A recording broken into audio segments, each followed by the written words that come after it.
গল্পের বাক্স বাই রোমানা নুপুর চ্যানেলে আমি রোমানা নুপুর আপনাদের পড়ে শোনাচ্ছি কথা সাহিত্যিক হুমায়ুন আহমেদের লেখা হিমু সিরিজের একটি উপন্যাস ময়ূরাক্ষী। আজ শুনবেন উপন্যাসটির তৃতীয় পর্ব। আমার বাবা অনেকবারই বলেছেন আমার মামারা পিশাচ শ্রেণীর, কাজেই তাদের সম্পর্কে আগে থেকে একটা ধারণা মনের মধ্যে ছিল। আমি বড় মামা এবং অন্য দুই মামার আচার আচরণে মোটেই অবাক হলাম না। মামার বাড়ি উপস্থিত হবার তৃতীয় দিনের একটি ঘটনার কথা বলি। এই ঘটনা থেকে মামাদের মানসিকতার একটা আঁচ পাওয়া যাবে। বড় মামার বাড়িতে 3টা বিড়াল ছিল। এরা খুবই উপদ্রব করত। বড় মামার নির্দেশে বিড়াল 3টাকে ধরা হলো। তিনি বললেন, হাদিসে আছে বিড়াল উপদ্রব করলে আল্লাহর নামে এদের জবেহ করা যায়, তাতে দোষ হয় না। দেখি বড় ছুরিটা বার করতো। এই কাজ তো আর কেউ করবে না, আমাকেই করতে হবে। উপায় কি? মামা নিজেই উঠানে 3টা বিড়ালকে জবাই করলেন। এর মধ্যে একটা ছিল গর্ভবতী। ওই বাড়িতে আমার তেমন কোনো অসুবিধা হয়নি। 3 মামা একসঙ্গে স্কুল ঘরের মতো লম্বা একটি টিনের ঘরে থাকতেন। পুরো বাড়িতে ছেলেপুলের বিশাল দল। তাদের জগৎ ছিল ভিন্ন।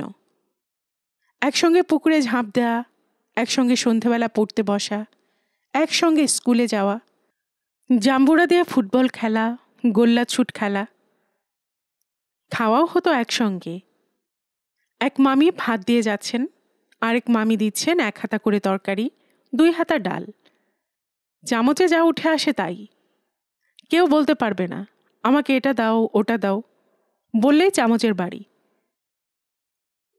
আমাদের মধ্যে মারামারি লেগেই ছিল। এ ওকে মারছে, সে তাকে মারছে। সেসব নিয়ে কোনো নালিশও হচ্ছে না। নালিশ দেয় বিপদ আছে। একজন নালিশ দিল, কার বিরুদ্ধে নালিশ, কি সমাচার ভালো মতো শোনাই হলো না। হাতের কাছে যে কয়েকজনকে পাওয়া গেল পিটিয়ে লাশ বানিয়ে ফেলা হলো। সত্যিকার অপরাধী হয়তো শাস্তিও পেল না। আমি এই বিশাল দলের সঙ্গে অবলীলায় মিশে গেলাম। সীমাহীন স্বাধীনতা, যে স্বাধীনতা সচরাচর শিশুরা পায় না। আমরা কি করছি না করছি বড়রা তা নিয়ে মোটেও মাথা ঘামাতো না। একজনের হয়তো জ্বর হয়েছে, সে বিছানায় শুয়ে কুঁকু করছে, কেউ ফিরে তাকাচ্ছে না। নিতান্ত বাড়াবাড়ি না হলে ডাক্তার নেই। মাসে একবার নাপিত এসে সবকটা ছেলের মাথা প্রায় মুড়িয়ে দিয়ে ধান নিয়ে চলে যাচ্ছে। কাপড় জামারও কোনো ঠিক ঠিকানা নেই। এ ওরটা পড়ছে, ও তারটা পড়ছে। মামাদের বাড়ি থেকেই আমি ম্যাট্রিক পাশ করি। যে বছর ম্যাট্রিক পাশ করি, বড় মামা সেই বছরই মারা যান। তার শত্রুর অভাব ছিল না। বলতে গেলে গ্রামের সবাই ছিল তার শত্রু। এক অন্ধকার বৃষ্টির রাতে একজন কেউ মাছ মারবার কোঁচ দিয়ে বড় মামাকে গেঁথে ফেলে। বিশাল কোঁচ। মামার পেট এফোঁড় ওফোড় হয়ে যায়। কোচের খানিকটা পিঠ ছেঁদা করে বের হয়ে থাকে। উঠোনে চাটাই পেতে মামাকে শুয়ে রাখা হয়। দৃশ্য দেখার জন্য সারা গ্রামের লোক ভেঙে পড়ে। তাকে সদরে নিয়ে যাওয়ার জন্য মহিষের গাড়ির ব্যবস্থা হলো। মামা ঠান্ডা গলায় বললেন, এতক্ষণ বাঁচব না, তোমরা আমাকে থানায় নিয়ে যাও। মরার আগে আমি কারা এই কাজ করেছে বলে যেতে চাই। মামা কাউকেই দেখেননি, তবু তিনি মৃত্যুর আগে আগে থানার ওসির কাছে 4 জনের নাম বললেন। তিনি বললেন তার হাতে টর্চ ছিল। তিনি টর্চ ফেলে ফেলে এদের দেখেছেন। ওসি সাহেব মামার দেয়া জবানবন্দি লিখতে লিখতে বললেন, ভাই সাহেব এই কাজটা করবেন না। ডেথ বেড কনফেশন খুব শক্ত জিনিস। শুধুমাত্র এর উপরেই কোর্ট রায় দিয়ে দেবে। নির্দোষ কিছু মানুষকে আপনি জড়াচ্ছেন। এদের ফাঁসি না হলেও যাবজ্জীবন হয়ে যাবে। মামা বললেন, যা বলছি সবই সত্যি। কোরআন মজিদ আনেন, আমি মজিদে হাত দিয়া বলি। ওসি সাহেব বললেন, তার দরকার হবে না, নিন এখানে সই করুন, এটা আপনার জবানবন্দি। মামা সই করলেন। মারা গেলেন থানাতেই। মরবার আগে মেজ মামাকে কানে কানে বললেন, এক ধাক্কায় 4 শত্রু শেষ, কাজটা মন্দ হয় না। 4 শত্রু শেষ করার গাঢ় আনন্দ নিয়ে মামা মারা গেলেন। তবে মৃত্যুর আগে আগে মৌলানা ডাকিয়ে তওবা করলেন। তাকে খুবই আনন্দিত মনে হলো। বড় মামি ব্যাকুল হয়ে কাঁদছিলেন। তাকে ডেকে বললেন, তওবা করে ফেলেছি, এখন আর চিন্তা নাই, সব পাপ মাপ হয়ে গেল, সরাসরি ভেস্তে দাখিল হব। খামাখা কান্দ কেন? তওবা সময় মতো করতে না পারলে অসুবিধা ছিল। আল্লাহ পাকের অসীম দয়া, সময় পাওয়া গেছে।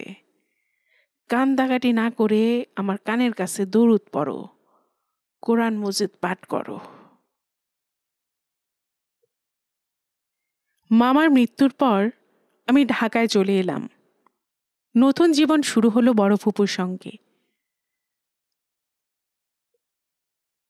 প্রবল ঝাঁকুনিতে ঘুম ভাঙল। চোখ মেলে দেখি বড় ফুপু। পাশের বিছানা খালি, বাদল নেই। সকালে ঘুম ভাঙতেই প্রথমে যে জিনিসটা জানতে ইচ্ছে করে তা হচ্ছে কটা বাজে। বড় ফুপুকে এই প্রশ্ন করব না ভাবছি, তখন তিনি কাঁদো কাঁদো গলায় বললেন, কেলেঙ্কারি হয়েছে। কি কেলেঙ্কারি? মানুষকে মুখ দেখাতে পারবো না রে। আমি বিছানায় বসতে বসতে বললাম, মেরিন ইঞ্জিনিয়ার রাতে এসেছিল, তারপর আর রাতে ফিরে যায়নি, তাই তো? তুই জানলি কি করে? অনুমান করছি। আমি সকালে একতলায় নেমে দেখি ওই ছেলে আর রিনকি। ছেলে নাকি রাতে তোর ফুপার অসুখের খবর পেয়ে এসেছিল, ঝড় বৃষ্টি দেখে আর ফিরে যায়নি। আর ওই বদমেয়ে সারা রাত ওই ছেলের সঙ্গে গল্প করেছে। বলো কি? আমার তো হাত ঘামছে। কিরকম বদমেয়ে চিন্তা করে দেখ। মেয়ের কত বড় সাহস! ওই ছেলে এসেছে ভালো কথা, আমাকে তো খবরটা দিবি। আমি গম্ভীর গলায় বললাম, ওই ছেলেরই বা কেমন আক্কেল, রাত দুপুরে এলো কি জন্য? হ্যাঁ, দেখ না কাণ্ড, বিয়ে হয়নি কিছু না, শুধু বিয়ের কথা হয়েছে। এর মধ্যে নাকি সারা রাত জেগে গল্প করতে হবে। রাত কি চলে গেছে নাকি?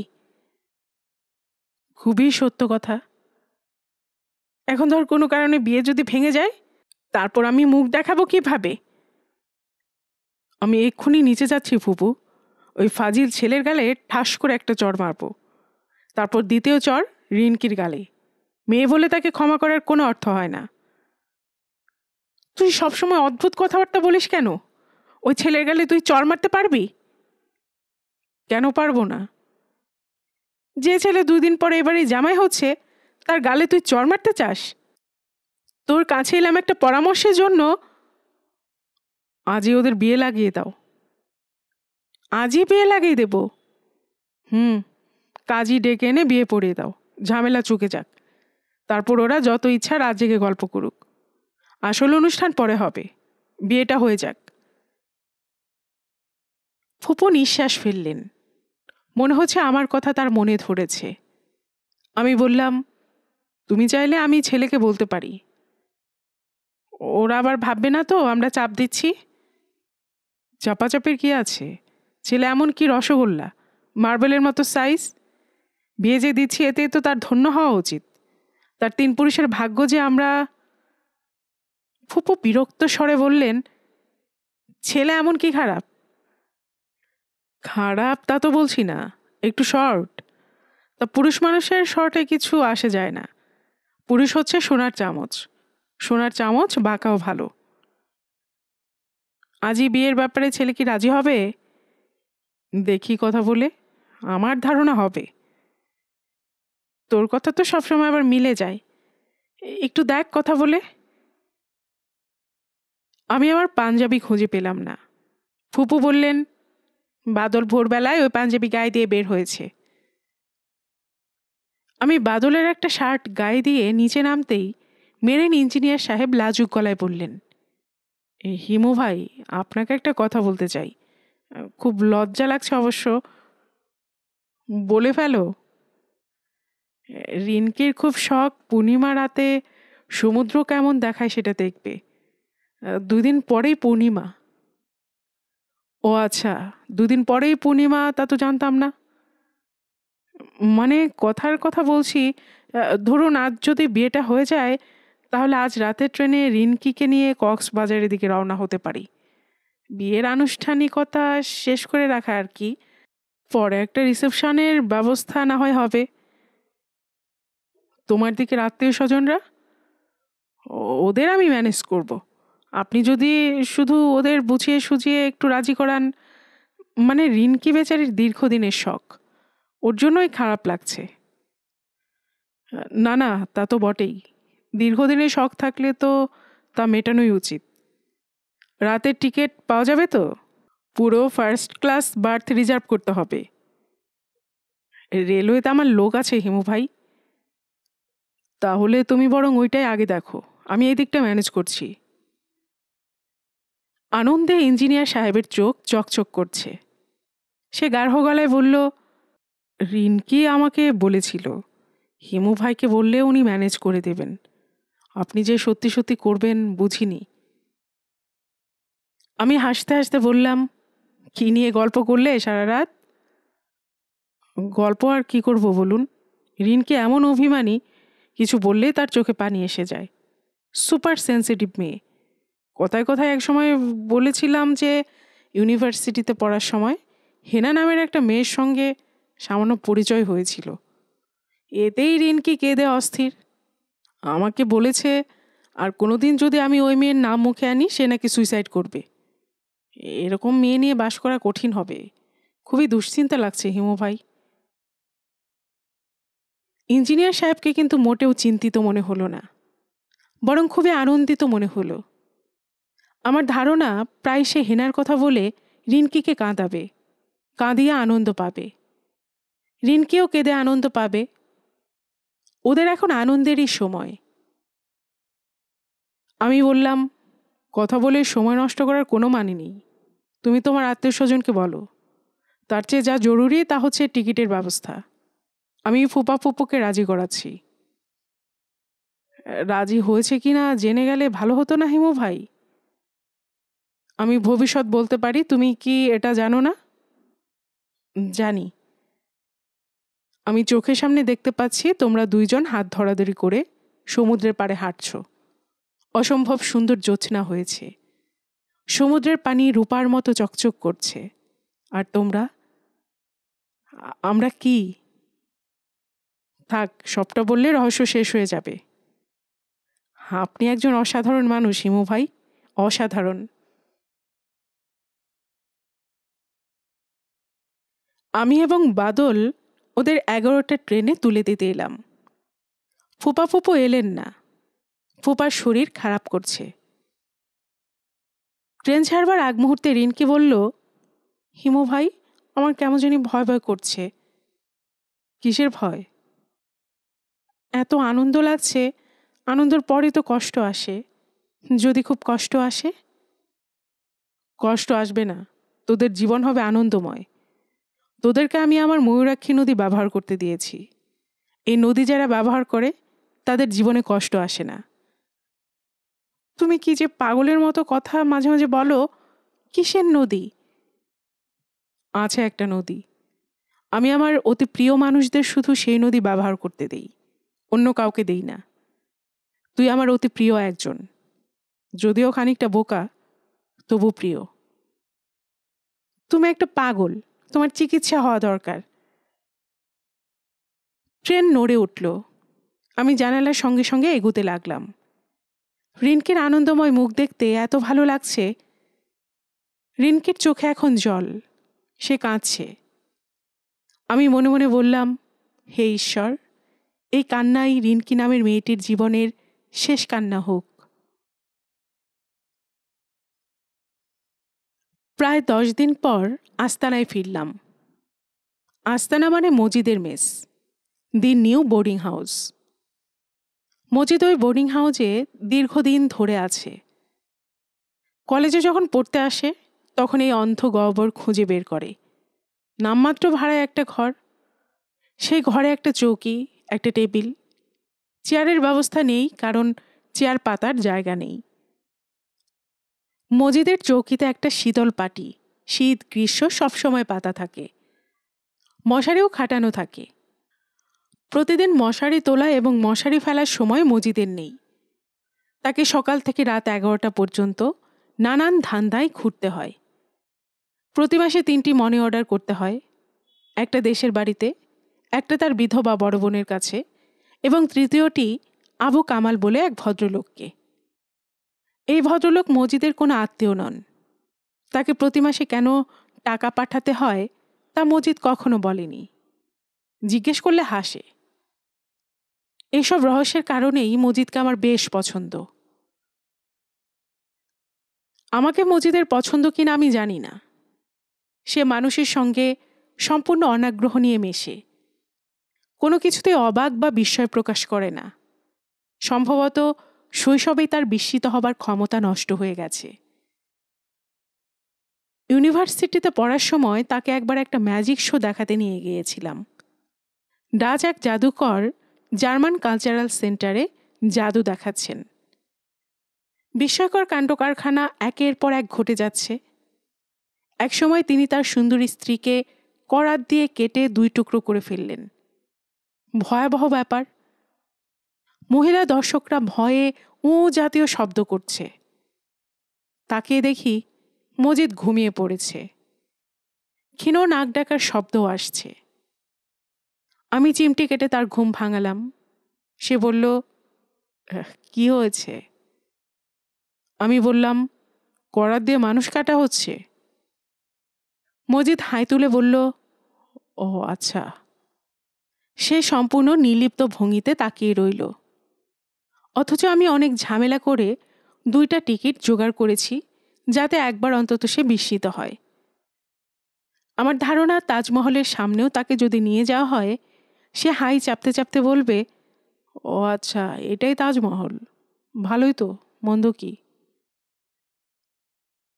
মজিদকে আমার একবার তাজমহল দেখানোর ইচ্ছা, শুধু দেখার জন্য সত্যি সত্যি সে কি করে বা আসলে সে কিছু করে কিনা। 10 দিন পর মজিদের সঙ্গে আমার দেখা। সে একবার মাত্র মাথা ঘুরিয়ে তাকালো, তারপর পত্রিকা পড়তে লাগলো। বছরখানেক আগের বাসি একটা ম্যাগাজিন। একবার জিজ্ঞেস করলো না আমার খবর কি, আমি কেমন আছি, এতদিন কোথায় ছিলাম। আমি বললাম, তোর খবর কি রে মজিদ? মজিদ এই প্রশ্নের উত্তর দিল না। অপ্রয়োজনীয় কোনো প্রশ্নের উত্তর সে দেয় না। তোর আজ টিউশনি নেই, ঘরে বসে আছিস যে?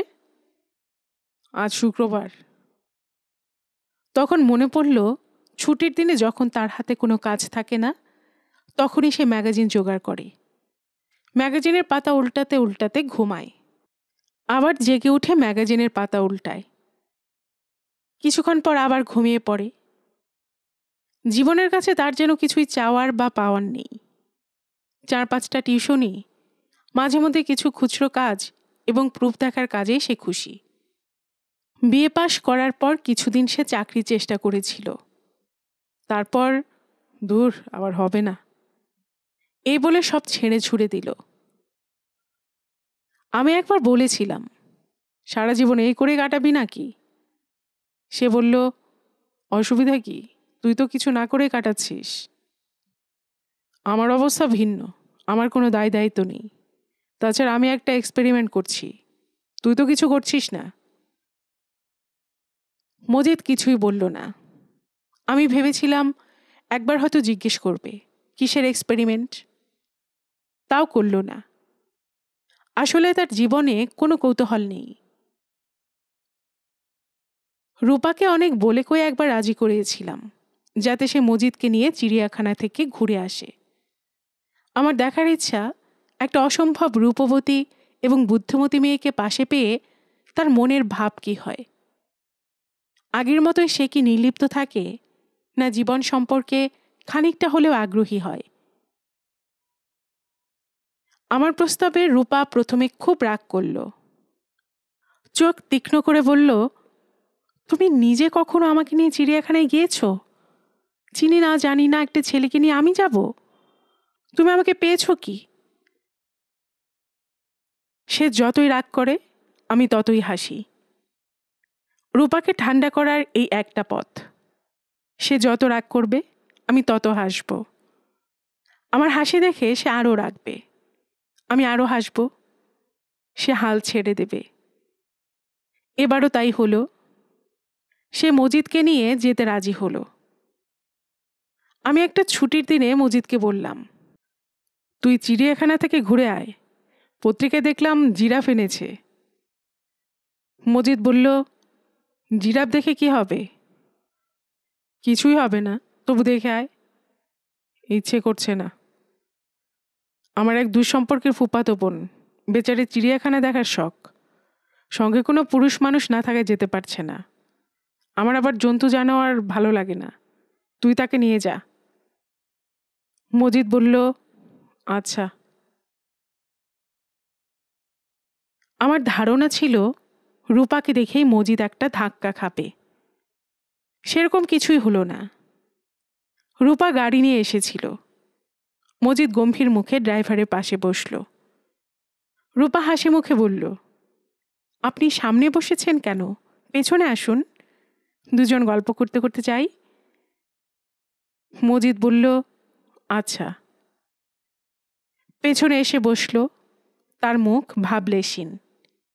একবার ভালো করে দেখলও না তার পাশে যে বসে আছে সে মানবী না অপসরী। ফিরে আসার পর জিজ্ঞেস করলাম, কেমন দেখলি? ভালোই। কথা হয়েছে রূপার সঙ্গে? কি কথা হলো? মনে নেই। আচ্ছা, রূপার পরনে কি রঙের শাড়ি ছিল বলতো? লক্ষ্য করিনি তো। আমি মজিদের সঙ্গে অনেক সময় কাটাই। রাতে তার সঙ্গে এক চৌকিতে ঘুমাই। তার কাছ থেকে শিখতে চেষ্টা করি কি করে আশেপাশের জগৎ সম্পর্কে পুরোপুরি নির্লিপ্ত হওয়া যায়। সাধু সন্ন্যাসীরা অনেক সাধনায় যে স্তরে পৌঁছেন, মজিদ সেই স্তরটি কি করে এত সহজে অতিক্রম করলো তা আমার জানতে ইচ্ছে করে। আমার বাবা তার খাতায় আমার জন্য যেসব উপদেশ লিখে রেখে গেছেন তার মধ্যে একটা শিরোনাম হচ্ছে নির্লিপ্ততা। তিনি লিখেছেন, নির্লিপ্ততা। পৃথিবীর সকল মহাপুরুষ এবং মহাজ্ঞানীরা এই জগৎকে মায়া বলিয়া অভিহিত করিয়াছেন। আমি আমার ক্ষুদ্র বিবেচনায় দেখিয়াছি আসলেই মায়া। স্বামী ও স্ত্রীর প্রেম যেমন মায়া বই কিছুই নয়, ভ্রাতা ও ভগ্নীর স্নেহ সম্পর্কও তাই। যে কারণে স্বার্থে আঘাত লাগিবা মাত্র স্বামী স্ত্রীর প্রেম বা ভ্রাতা ভগ্নীর ভালোবাসা কর্পূরের মতো উড়িয়া যায়। কাজেই তোমাকে পৃথিবীর সর্ববিষয়ে পুরোপুরি নির্লিপ্ত হইতে হইবে। কোনো কিছুর প্রতিই তুমি যেমন আগ্রহ বোধ করিবে না, আবার অনাগ্রহ বোধ করিবে না। মানুষ মায়ার দাস। সেই দাসত্ব শৃঙ্খল তোমাকে ভাঙিতে হইবে। মানুষের অসাধ্য কিছুই নাই, চেষ্টা করিলে তুমি তা পারিবে। তোমার ভেতরে সে ক্ষমতা আছে। সেই ক্ষমতা বিকাশের চেষ্টা আমি তোমায় শৈশবেই করিয়েছি। একই সঙ্গে তোমাকে আদর এবং অনাদর করা হয়েছে। মা তার প্রবল ভালোবাসা হইতেও তুমি বঞ্চিত হইয়াছ। এই সমস্ত একটি পরীক্ষার অংশ। এই পরীক্ষায় সফল কাম হইতে পারিলে প্রমাণ হইবে যে ইচ্ছা করিলে মহাপুরুষদের এই পৃথিবীতে তৈরি করা যায়। যদি একটা সাধারণ কুকুরকেও যথাযথ প্রশিক্ষণ দেওয়া যায়, সেই কুকুর শিকারী কুকুরে পরিণত হয়। একজন ভালো মানুষ পরিবেশের চাপে ভয়াবহ খুনিতে রূপান্তরিত হয়। যদি তাই হয়, তবে কেন আমরা আমাদের ইচ্ছা অনুযায়ী মানব সম্প্রদায় তৈরি করিতে পারিব না? বাবা আমার ভেতর থেকে মায়া কাটানোর চেষ্টা করেছেন। শৈশবের কথা কিছু মনে আছে। একটা খেলনা হয়তো আমার খুব পছন্দ হলো, তিনি কিনে আনলেন। গভীর আনন্দে আমি আত্মহারা। তখন হঠাৎ বাবা বললেন, আচ্ছা আয়, এবার এই খেলনা ভেঙে টুকরো টুকরো করে ফেলি। আমি বিস্মিত হয়ে বললাম, কেন? এমনি। বাবা একটা হাতুড়ি নিয়ে খেলনা ভাঙতে বসতেন। আমি কাঁদো কাঁদো চোখে তাকিয়ে দেখতাম। একবার খাঁচাই করে একটা টিয়া পাখি নিয়ে এলেন। কি সুন্দর সবুজ রং, লাল টুকটুকে ঠোঁট। আমি বললাম, বাবা, আমরা কি এটা পুষব? তিনি হাসি মুখে বললেন, হ্যাঁ। আনন্দে আমার চোখে পানি এসে গেল। আমি বললাম, টিয়া পাখি কি খায় বাবা? শুকনো মরিচ খায়। ঝাল লাগে না? না। একটা শুকনো মরিচ নিয়ে এসে দাও, দেখবে কিভাবে কপ কপ করে খাবে। আমি ছুটে গেলাম শুকনো মরিচ আনতে। মরিচ এনে দেখি বাবা টিয়া পাখিটা গলা টিপে মেরে ফেলেছেন। এমন সুন্দর একটি পাখি মরে পড়ে আছে। ভয়ঙ্কর একটা ধাক্কা লাগলো। বাবা বললেন, মন খারাপ করবি না, মৃত্যু হচ্ছে এ জগতের আদি সত্য। তিনি তার পুত্রের মন থেকে মায়া কাটাতে চেষ্টা করেছেন। তার চেষ্টা কতটা সফল হয়েছে? মায়া কি কেটেছে? আমার তো মনে হয় না। এই যে মজিদ চুপচাপ বসে আছে, পত্রিকার পাতা উল্টাচ্ছে, কেন জানি বড় মায়া লাগছে তাকে দেখে। এই মায়া আমার বাবা শত ট্রেনিংয়েও কাটাতে পারেননি। অথচ মজিদ কোনো রকম ট্রেনিং ছাড়াই সব মায়া কাটিয়ে বসে আছে। মজিদকে ছাত্র হিসেবে পেলে বাবার লাভ হতো। মজিদ, কি? আমার হাতে একটা চাকরি আছে, করবি? কি চাকরি? কি চাকরি জানি না। আমার বড় ফুপা বলছিলেন জোগাড় করে দিতে পারেন। তিনি আমাকে চেনেন কিভাবে? তোকে চেনেন না, চাকরিটা আমার জন্য। তবে আমি তোকে পাইয়ে দেব। দরকার নেই। দরকার নেই কেন? টাকা পয়সা টানাটানি তো এখন আর আগের মতো নেই। দেশে এবার থেকে আর পাঠাতে হবে না। কেন? বাবা মারা গেছেন। সে কি? আমি বিস্মিত চোখে তাকিয়ে রইলাম। মজিদ বলল, এত অবাক হচ্ছিস কেন? বুড়ো হয়েছে, মারা গেছে। কিছুদিন পর আর বোনকেও টাকা পাঠাতে হবে না। সেও কি মারা যাচ্ছে? না, তার ছেলে পাশ করে গেছে, বিএ পাশ করেছে, চাকরি বাকরি কিছু পেয়ে যাবে। তুই চাস না তোর একটা গতি হোক? আরে ধুর ধুর, ভালোই তো আছি। মজিদ হাই তুলল। আমি বললাম, ভাত খেয়েছিস? না, চল খেয়ে আসি।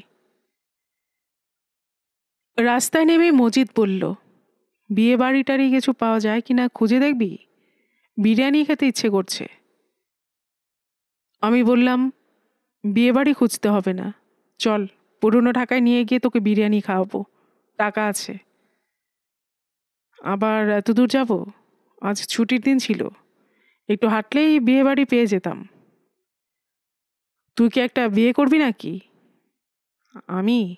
আরে ধুর ধুর, বিয়ে করা মানে শতেক যন্ত্রণা, শতেক দায়িত্ব, ভালো লাগে না। সিগারেট খাবি? মজিদ হ্যাঁ না কিছুই বলল না। দিলে খাবে, না দিলে খাবে না। আমি রাস্তার মোড়ের দোকান থেকে সিগারেট কিনলাম। মজিদ নির্লিপ্ত ভঙ্গিতে টানছে।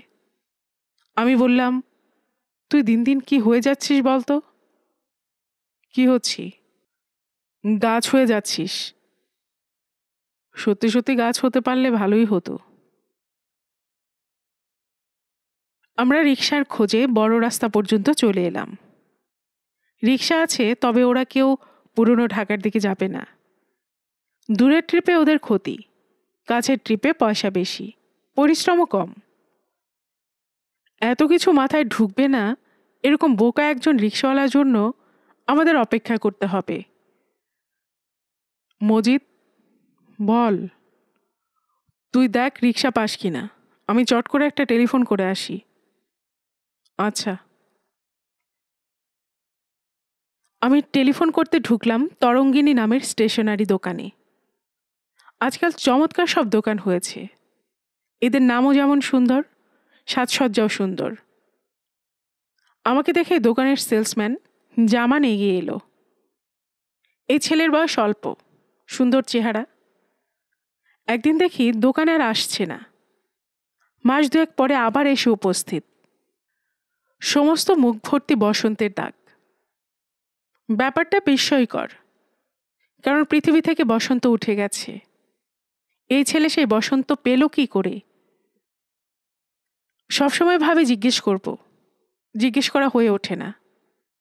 তার মুখে দাগ হবার পর তার ব্যবহার খুব ভালো হয়েছে, আগে ব্যবহার খুব খারাপ ছিল।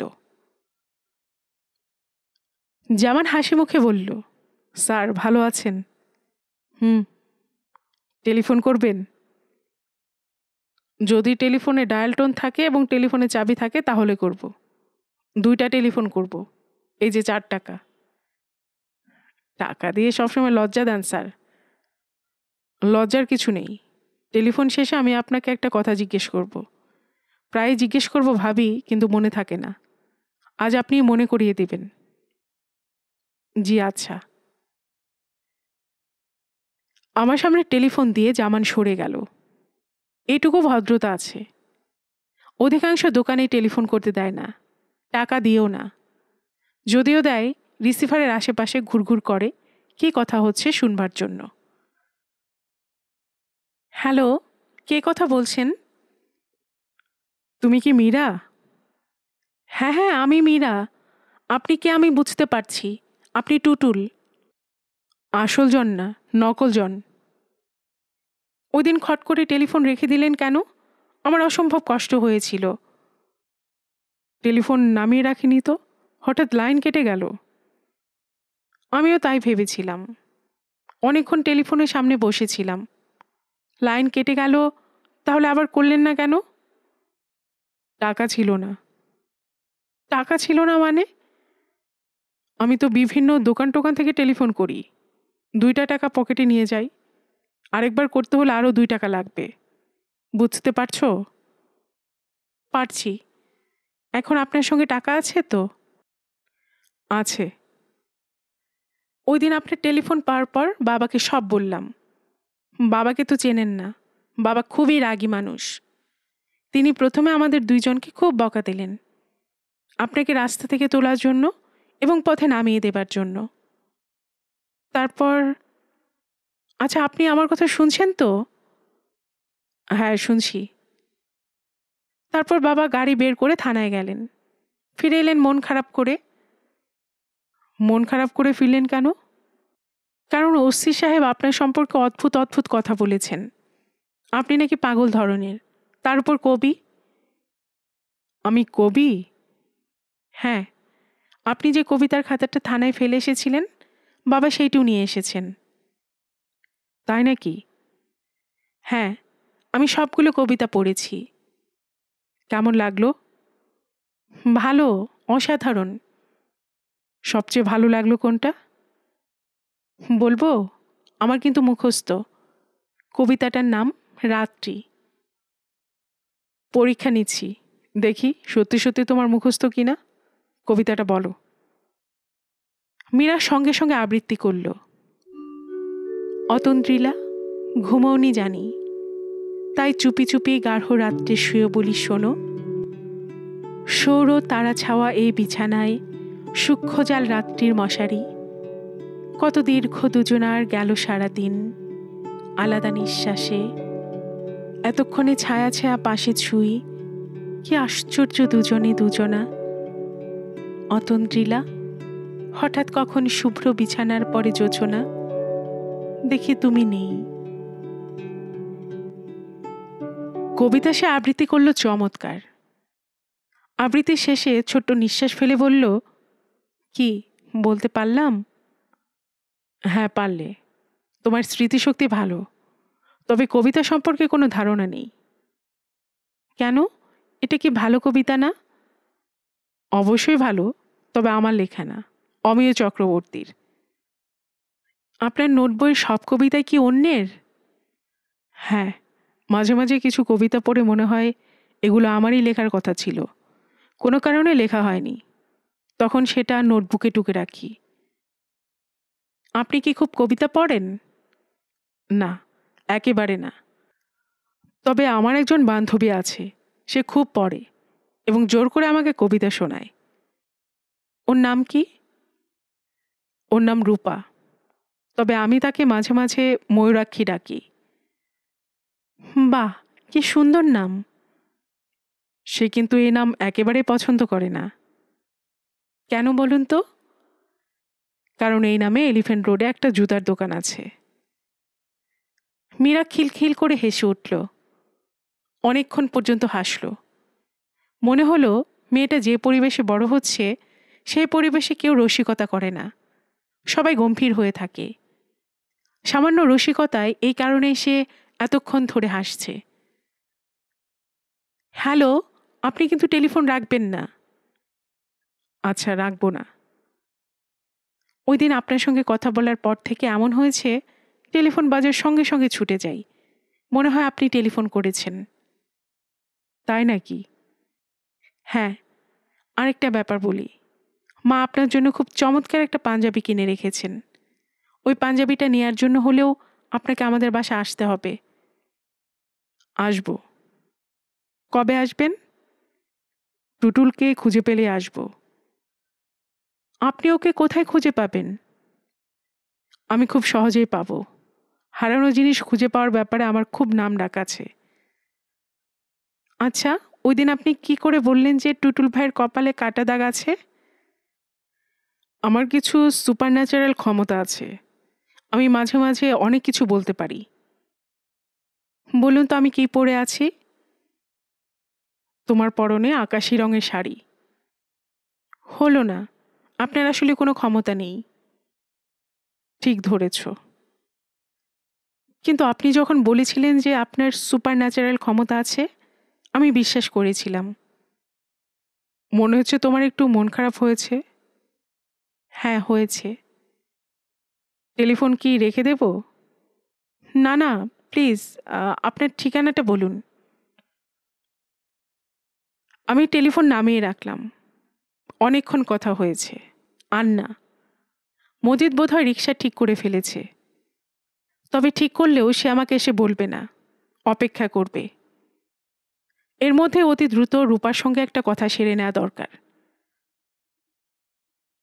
আমি টেলিফোন করতেই রূপার বাবা ধরলেন। আমি গম্ভীর গলায় বললাম, এটা কি রেলওয়ে বুকিং?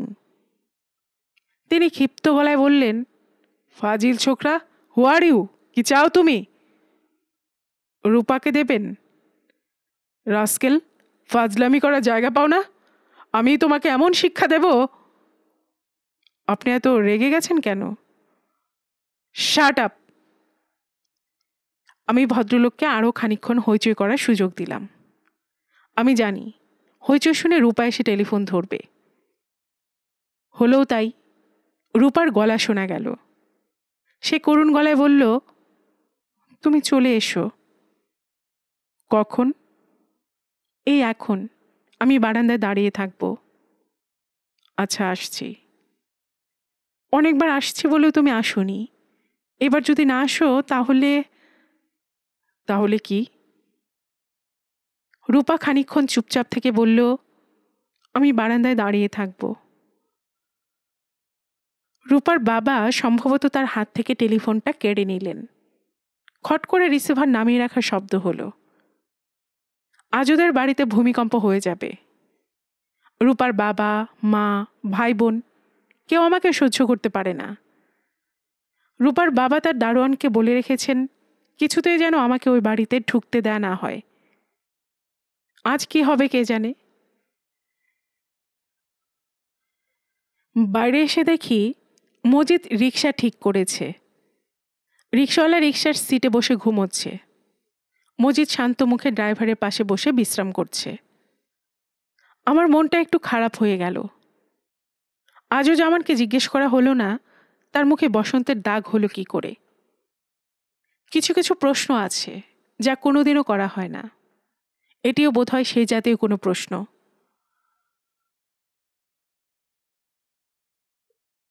বিরিয়ানি খেয়ে অনেক রাতে ফিরলাম। অসহ্য গরম। সেই গরমে ছোট্ট একটা চৌকিতে আমি এবং মজিদ শুয়ে আছি। মজিদের হাতে হাত পাখা। সে দ্রুত তার পাখা নাড়ছে। গরম তাতে কমছে না, বরং বাড়ছে। মনে হচ্ছে ময়ূরাক্ষী নদীটাকে বের করতে হবে, নয়তো এই দুঃসহ রাত পার করা যাবে না। মজিদের হাত পাখার আন্দোলন থেমে গেছে। সে গভীর ঘুমে অচেতন। ঘরে শুনশান নীরবতা। আমি ময়ূরাক্ষী নদীর কথা ভাবতে শুরু করলাম। সঙ্গে সঙ্গে দৃশ্য পাল্টে গেল। এই নদী এক এক সময় এক একভাবে আসে। আজ এসেছে দুপুরের নদী হয়ে। প্রখর দুপুর। নদীর জলে আকাশের ঘন নীল ছায়া। ঝিম ধরে আছে চারদিক। হঠাৎ নদী মিলিয়ে গেল। মজিদ ঘুমের মধ্যেই বিশ্রী শব্দ করে ফুঁপিয়ে ফুঁপিয়ে কাঁদছে। আয় মজিদ, আয়। মজিদ চোখ মেলল। কি হয়েছে রে? কিছু না। স্বপ্ন দেখেছিস? দুঃস্বপ্ন? না। কি স্বপ্ন দেখেছিস বলতো? মজিদ অনেকক্ষণ চুপ করে থেকে ক্ষীণস্বরে বলল, স্বপ্নে দেখলাম বাবা আমার গায়ে হাত বুলিয়ে দিচ্ছেন। মজিদ শুয়ে পড়ল। আমি জানি না মজিদের বাবা কিভাবে তার গায়ে হাত বুলাতেন। আমার ইচ্ছে করছে ঠিক সেই ভঙ্গিতে মজিদের গায়ে হাত বুলাতে। হিমু? কি? আমার বাবা আমাকে খুব আদর করত। সব বাবারাই করে, আমার বাবা খুব বেশি করত। একদিন কি হয়েছে জানিস? বল, শুনছি। না, থাক। থাকবে কেন শুনি? এই গরমে ঘুম আসছে না। তোর গল্প শুনলে ভালো লাগবে। আমি তখন খুব ছোট। তারপর? না, থাক। মজিদ আর শব্দ করল না। ঘরের ভেতর অসহ্য গরম। আমি অনেক চেষ্টা করেও নদীটা আনতে পারছি না। আজ আর পারবো না। আজ বরং বাবার কথায় ভাবি। আমার বাবা কি আমাকে ভালোবাসতেন, নাকি আমি ছিলাম তার খেলার কোনো পুতুল? যে পুতুল তিনি নানাভাবে ভেঙে নতুন করে তৈরি করতে চেষ্টা করেছিলেন। কত রকম উপদেশে তিনি তার খাতা ভর্তি করে রেখেছেন। মৃত্যুর আগের মুহূর্তে হয়তো ভেবেছেন এসব উপদেশ আমি অক্ষরে অক্ষরে মেনে চলব। আমি কি সেসব উপদেশ মানি, নাকি মানার ভান করি? তার খাতায় লেখা, উপদেশ নম্বর 11, সৃষ্টিকর্তার অনুসন্ধান। সৃষ্টিকর্তার অনুসন্ধান করিবে, ইহাতে আত্মার উন্নতি হইবে। সৃষ্টিকর্তাকে জানা এবং আত্মাকে জানা একই ব্যাপার। স্বামী বিবেকানন্দের একটি উক্তি এই প্রসঙ্গে স্মরণ রাখিও, বহুরূপে সম্মুখে তোমার, ছাড়ি কোথা খুঁজিছ ঈশ্বর। মজিদ আবার কাঁদছে, ফুঁপিয়ে ফুঁপিয়ে কাঁদছে। তবে কাঁদছে ঘুমের মধ্যে। সে আবার ঘুমিয়ে পড়েছে। সে কি প্রতি রাতেই কাঁদে?